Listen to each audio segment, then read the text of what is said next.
Esta es la historia de una sociedad que se hunde y que mientras se va hundiendo no para de decirse: hasta ahora todo va bien. Hasta ahora todo va bien. Hasta ahora todo va bien. Pero lo importante no es la caída, sino el aterrizaje.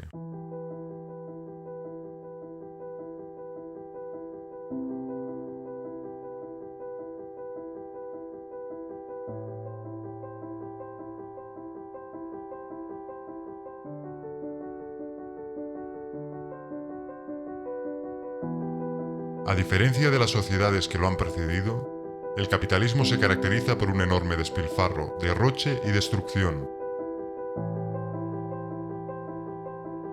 Destrucción de fuerzas productivas, de mercancías ya creadas, del medio ambiente y de vidas humanas.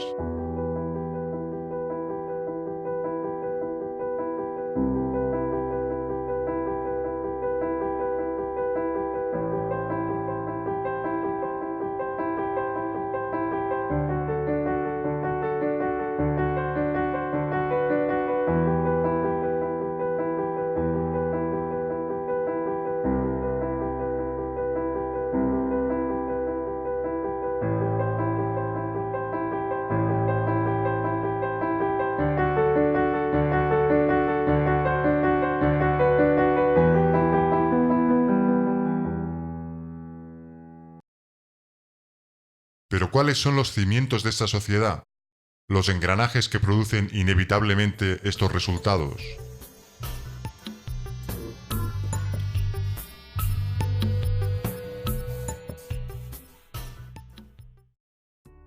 La riqueza de las sociedades en que impera el régimen capitalista de producción se nos aparece como un inmenso arsenal de mercancías, y la mercancía como su forma elemental. La forma de mercancía que adopta el producto del trabajo, o la forma de valor que reviste la mercancía, es la célula económica de la sociedad burguesa. Parece que su análisis se pierde en un laberinto de sutilezas y son, en efecto, sutilezas, las mismas que nos depara, por ejemplo, la anatomía micrológica. Entonces, ¿qué es una mercancía? Una mercancía es algo que posee dos propiedades. La primera propiedad es la de ser un valor de uso, es decir, ser útil o apta para satisfacer necesidades humanas. La segunda propiedad es la de ser un valor de cambio, es decir, ser susceptible de cambiarse por otras mercancías. En adelante, siempre que hablemos de valor sin especificar, estaremos refiriéndonos al valor de cambio. Veamos detenidamente una mercancía en su ecosistema. Este es su valor de uso, sus características físicas, sus dimensiones, materiales y forma, lo que le permite dar satisfacción a unas necesidades específicas. Y esta es una manifestación de su valor de cambio, el precio. Este es el dinero que hay que pagar para obtener la mercancía. Veamos ahora otra mercancía. Esta tiene un valor de uso distinto, distintas características y funciones. Y también tiene otro precio. A primera vista, el valor de cambio aparece como la relación cuantitativa, la proporción en que se cambian valores de uso de una clase por valores de uso de otra. Concretamente, el martillo vale exactamente 4 veces más que el guante, es decir, que 4 guantes equivalen al valor del martillo. Pero ¿qué determina este valor de cambio? ¿Qué determina que el martillo se cambie por 4 guantes? En primer lugar, es evidente que no tiene sentido cambiar una mercancía por otra de idéntico valor de uso. Por lo tanto, la condición para el intercambio de dos mercancías es que éstas sean distintas en sus características específicas. Y por lo tanto, estas características que conforman su valor de uso no pueden explicar nada acerca del valor de cambio de una mercancía. Si ponemos a un lado el valor de uso del cuerpo de las mercancías, únicamente les quedará una propiedad, la de ser productos del trabajo social humano. Y es precisamente esta característica la que permite que se intercambien entre sí como iguales, aunque sean productos totalmente distintos. La ley del valor se expresa en que el tiempo de trabajo socialmente necesario para la producción de un valor de uso determina su magnitud de valor. O lo que es lo mismo, el valor de una mercancía lo determina el tiempo de trabajo socialmente necesario para su producción. Esto no significa que cada hora de trabajo concreto en aquel o este lugar rinda la misma cantidad de valor independientemente de la intensidad y de la complejidad del trabajo, sino que estos trabajos concretos se reducen a una determinada cantidad de trabajo simple por medio del intercambio, determinándose el valor de sus mercancías por la cantidad de tiempo de trabajo simple socialmente necesaria para su producción. El intercambio mercantil tiene como base la propiedad privada, que lleva a que los productos del trabajo tengan forma de mercancías, es decir, que se produzcan para ser vendidos. Pero las necesidades del intercambio mercantil llevan inevitablemente al nacimiento de una mercancía que actúe como equivalente general, es decir, el dinero. El valor de una mercancía lo determina el tiempo socialmente necesario para su producción, pero su precio en dinero oscila continuamente en torno a este valor por la ley de la oferta y la demanda. Y a su vez el dinero, como objetivación abstracta del valor, se convierte en el punto de partida y de llegada de todo el proceso.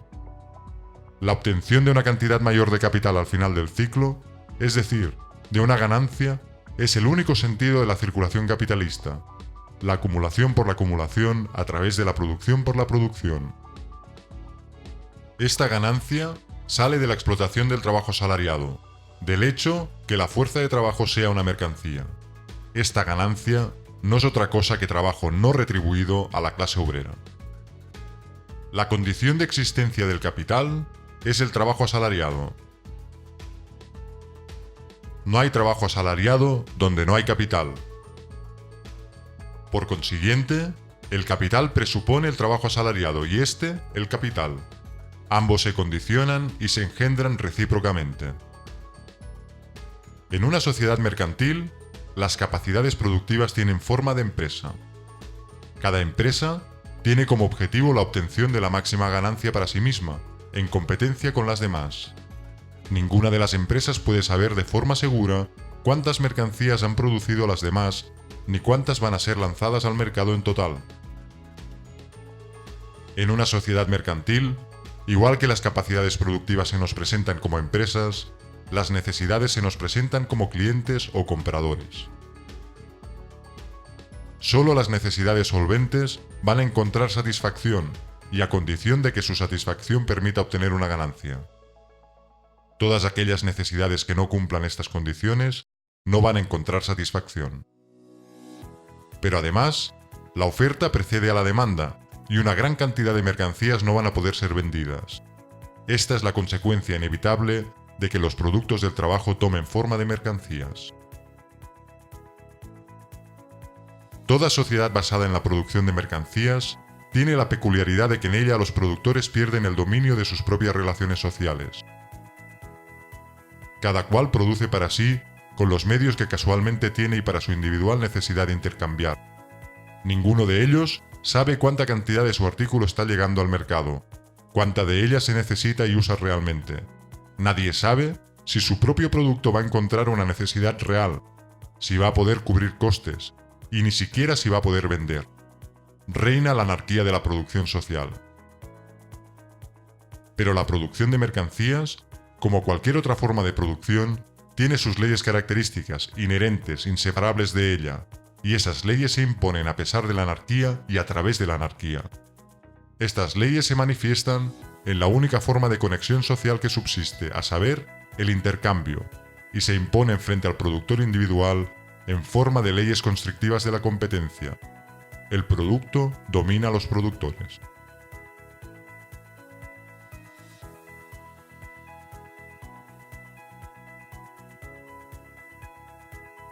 Hemos visto ya que las empresas producen para un mercado que no pueden controlar en competencia con las demás. Observemos más de cerca las consecuencias de este desarrollo. Supongamos que tenemos 3 empresas compitiendo en un sector. Cada una de ellas produce una determinada cantidad de unidades. Estas unidades tienen un coste de producción para el capitalista, que a su vez las vende por el coste de producción real, el cual incluye el trabajo no remunerado a los asalariados y con ello obtiene ganancia. Pero supongamos ahora que una de las empresas introduce una mejora técnica con la que consigue reducir el coste de producción. Esta reducción del coste de producción lleva aparejada una ampliación de la escala de producción. La primera consecuencia es que ahora su ganancia sería mayor porque es mayor la diferencia entre el precio de venta y el precio de coste, por lo que el capitalista obtendrá una sobreganancia. Pero al mismo tiempo, ahora tiene que colocar una cantidad mayor de mercancías en el mercado. Sin embargo, el capitalista tiene a su disposición una estrategia que le permitirá vender todas las mercancías y además obtener una parte de la sobreganancia. Bastará con que venda sus mercancías un poco por debajo del precio que sus competidores. Como vemos, el capitalista tiene muy buenas razones para introducir esta mejora técnica. Pero ¿qué pasará con los otros capitalistas? La presión sobre ellos se ha redoblado, ya que una buena parte de sus mercancías no encontrarán comprador o deberán ser mal vendidas.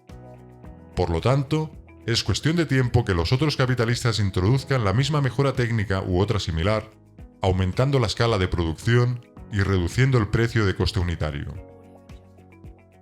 Para poder colocar esta masa incrementada de mercancías, los capitalistas van a tener que reducir el precio de venta, renunciando a cualquier sobreganancia e incluso a parte de la ganancia. ¿Cuál es el resultado de todo esto? Estamos como al principio, pero con una cantidad mayor de mercancías para vender, y en consecuencia, con una presión mucho mayor que impulsa en cada empresa la necesidad de desarrollar una mejora técnica para posicionarse mejor frente a sus competidores. ¿Y cuál es el resultado de esta nueva mejora técnica? El mismo proceso que hemos descrito, repetido una y otra vez, sin posibilidad de detenerse ni de regularse, y que conduce a la crisis de sobreproducción. Por medio de este proceso se producen tres resultados. En primer lugar, disminuye sistemáticamente el valor contenido en cada mercancía. En segundo lugar, disminuye la tasa de ganancia, es decir, el porcentaje de ganancia en proporción al precio de coste cada vez se reduce más al aumentar la composición orgánica del capital. En tercer lugar, se inunda el mercado de mercancías, produciendo una saturación del mismo que no puede ser superada en la medida en que la tasa de ganancia se hunde a nivel general. Es decir, el desarrollo de la producción mercantil dinamita sus propios fundamentos.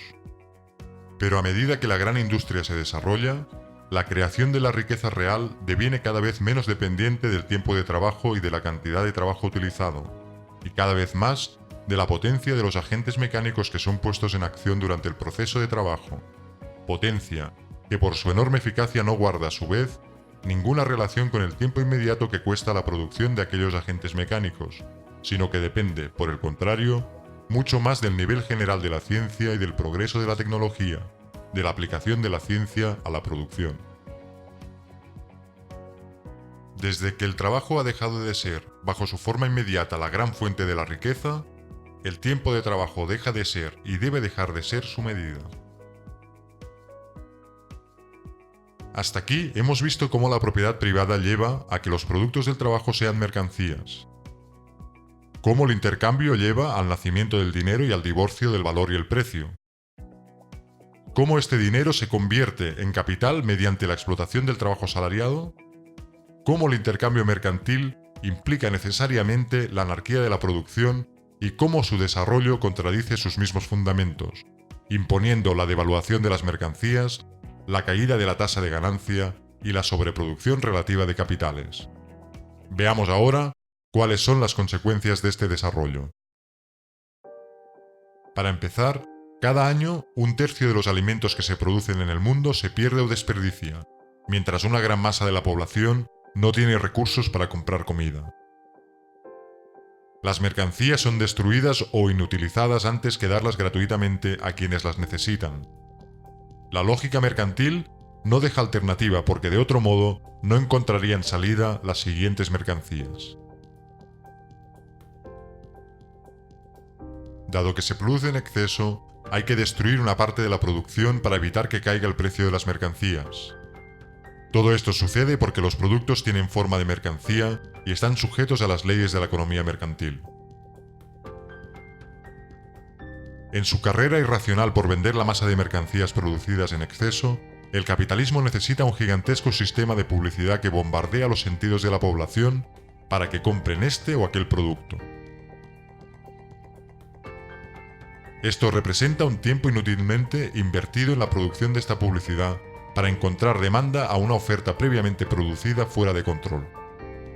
Además, esta publicidad es una fuente de mentiras y de frustración para los consumidores, que son engañados sistemáticamente. Los métodos que utiliza esta publicidad, aparte del engaño directo, son el abuso machacón de la sexualidad y la creación de una insatisfacción permanente que aboca al consumidor a comprar una y otra vez la mercancía que promete acabar con la insatisfacción que ella misma genera. ¿Pero puede existir una economía mercantil desarrollada sin publicidad? No puede, simplemente. Y mientras exista, seguirá produciendo engaño, insatisfacción, trastornos como la anorexia, la vigorexia y la bulimia, así como enfermedades debidas al consumo de productos nocivos. Como la publicidad no basta para conseguir la venta de todas las mercancías, estas mercancías se producen de tal manera que se estropeen al cabo de un tiempo determinado. Es lo que se conoce como obsolescencia programada, y es una consecuencia directa de la necesidad de vender una masa creciente de mercancías. Esto produce una cantidad enorme de residuos, un derroche de materias primas y recursos naturales y, por supuesto, un derroche de fuerza de trabajo humana, destinada a producir mercancías defectuosas una y otra vez, cuando se podrían producir objetos útiles y duraderos. Veamos ahora el derroche de la mercancía fuerza de trabajo. El valor de la mercancía fuerza de trabajo se determina, como todas las demás, por el tiempo socialmente necesario para su producción. Este tiempo equivale al tiempo socialmente necesario para producir las mercancías que la fuerza de trabajo consume para su producción y reproducción. Y el tiempo necesario para esta producción se ha reducido y se reduce continuamente con cada adelanto tecnológico. Pero la fuerza de trabajo se explota por el capitalista durante toda la jornada. El plusvalor es la diferencia entre el valor producido por la fuerza de trabajo y el valor que cuesta producir y reproducir a la propia clase obrera. La única fuente de ganancia es este trabajo no remunerado a la clase obrera. El capital, que es un gran ahorrador dentro del taller, es un gran derrochador de vidas y energías obreras. La necesidad de obtener ganancia empuja al capitalista a reducir los salarios, pero también los costes indirectos del salario, la educación, la sanidad, etc. En su afán de recortar en las condiciones de vida y de trabajo, produce más de 317 millones de accidentes laborales y más de 2 millones de asesinatos laborales al año. El capital necesita que una masa de trabajadores esté en situación de paro forzoso para presionar a la baja el salario y poner la ley de la oferta y la demanda siempre en beneficio de los capitalistas. Por esto, al derroche en las condiciones de vida y de trabajo se le suma el derroche de fuerza de trabajo, que queda desocupada, sin trabajo, en el paro, y por lo tanto, sin la única fuente de subsistencia de que dispone la clase obrera, el salario. A todo esto hay que sumar el derroche de energías destinadas a la producción de objetos y servicios inútiles o nocivos, y también todo el cúmulo de funciones parasitarias propias de la dominación de la burguesía. Otro ámbito en el que se produce un enorme derroche es el ámbito doméstico. En cada una de estas pequeñas celdas de confinamiento en las que vive la clase obrera, se hace la colada, se cocina, se limpia, se ordena, se lavan los platos. En cada una de ellas hay una nevera, un microondas, una ducha minúscula, un calentador o un aire acondicionado, etcétera, etcétera. Horas y horas son incineradas en mantenerlas, repitiendo una y otra vez las mismas tareas mediante procedimientos limitados y redundantes. En estas pequeñas celdas, los niños no tienen un sitio donde concentrarse para aprender. Sus progenitores no encuentran en ellas un sitio donde relajarse y recuperar fuerzas después de una jornada agotadora de trabajo. Solo encuentran un lastre más, atado a su cuello, una celda donde acumular más frustración. Las pocas horas que se pasan en casa, después de trabajar, llegan a ser una tortura adicional. En estas celdas se reproducen encerradas entre cuatro paredes todas las opresiones de esta sociedad, y quien no tiene ingresos se ve sometido a quien trae el dinero a la casa, lo cual da lugar a maltratos y abusos dentro de la pareja, hacia los ancianos o hacia los niños. El capitalismo ha disuelto de hecho la familia para la clase obrera, arrastrando a todos sus miembros a la explotación asalariada. El salario que antes pagaba por uno de sus miembros lo paga ahora por todos ellos y además dispone de un plusvalor incrementado. El mismo capitalismo tiende a transformar en un negocio mercantil todas y cada una de las funciones domésticas: la limpieza de la casa, la educación de los niños y su vigilancia, el cuidado de los mayores, la preparación de la comida. Todo ello es susceptible de contratarse: limpieza a domicilio, las guarderías, escuelas y actividades extraescolares, los restaurantes o las tiendas de comida precocinada, los asilos de ancianos, etc. Así se abren nuevos negocios para las empresas y se permite prolongar la jornada laboral a los integrantes de la familia obrera. No obstante esta tendencia, el capitalismo no puede superar definitivamente el ámbito doméstico, porque necesita vender una lavadora en cada casa, una nevera pequeña e ineficiente en cada casa, unos fogones en cada casa. El capitalismo tiene además otros dos motivos de peso para mantener el ámbito doméstico. El primero es la ilusión de la propiedad privada para la clase obrera, lo que no es más que una deuda que sirve para encadenar a los asalariados al pago de la hipoteca. El segundo es la ilusión de la familia, que no es más que un espejismo, porque en la realidad los horarios de la pareja no coinciden, el agotamiento impide tener relaciones sexuales satisfactorias, la frustración y la impotencia acumuladas en el trabajo se descargan en casa.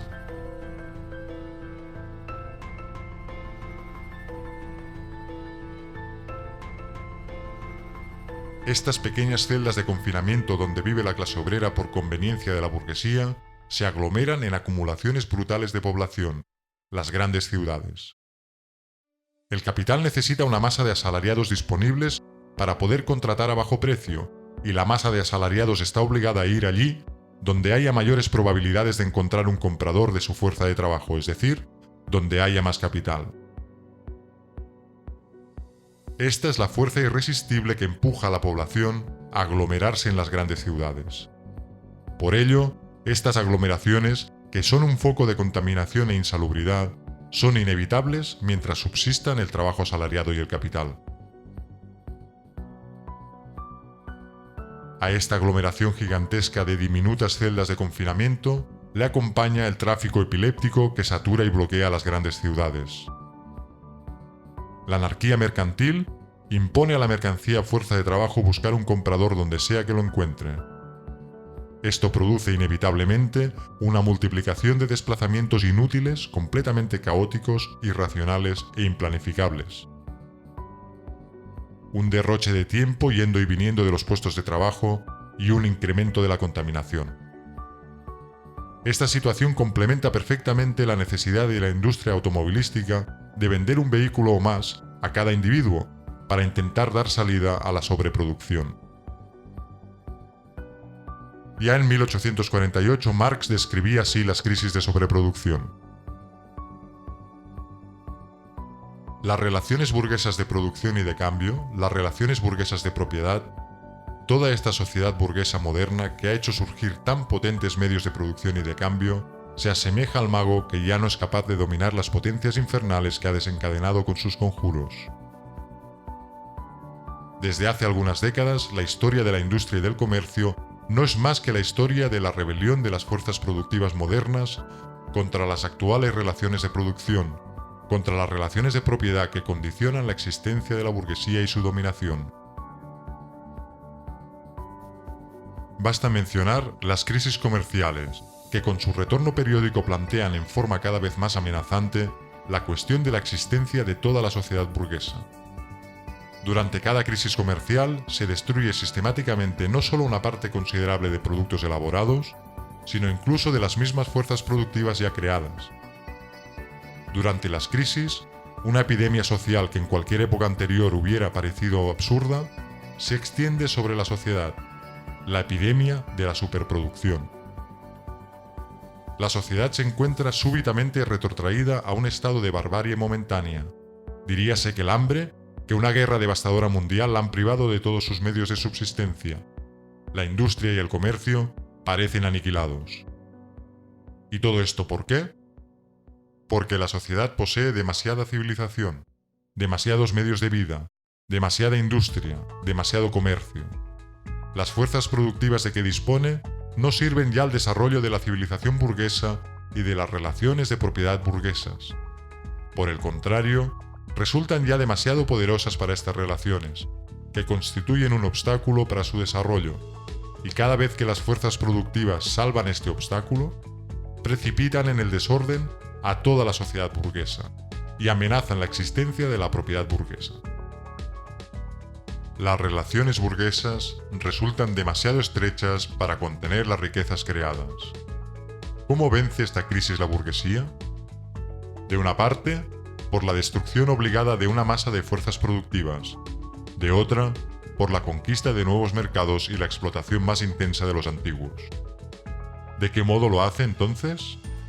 Preparando crisis más extensas y más violentas y disminuyendo los medios de prevenirlas. Esta conquista de nuevos mercados y explotación más intensa de los antiguos es lo que lleva a los conflictos militares interimperialistas por el control de las materias primas, por el control de los mercados y de las rutas comerciales. El capital tiene horror a la ausencia de ganancia o a la ganancia demasiado pequeña, como la naturaleza tiene horror al vacío. Conforme aumenta la ganancia, el capital se envalentona. Asegúresele un 10% y acudirá donde sea. Un 20% y se sentirá ya animado. Con un 50% positivamente temerario. Al 100% es capaz de saltar por encima de todas las leyes humanas. El 300% y no hay crimen a que no se arriesgue aunque arrostre el patíbulo. Si el tumulto y la riña suponen ganancia, allí estará el capital encizañándolas. Prueba, el contrabando y la trata de esclavos.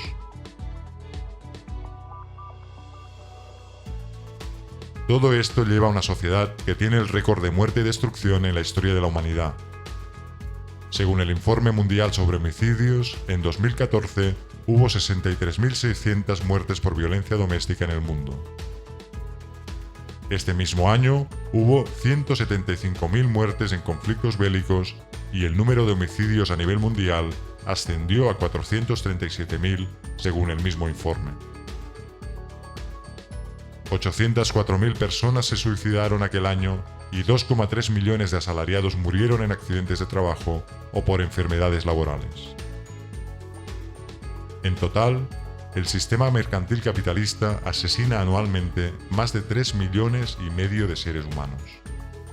La economía mercantil tiene que ser superada, pero ¿existen los medios para hacerlo? ¿Cuál es la alternativa? Antes de responder estas preguntas, deberemos descartar previamente una serie de falsas alternativas.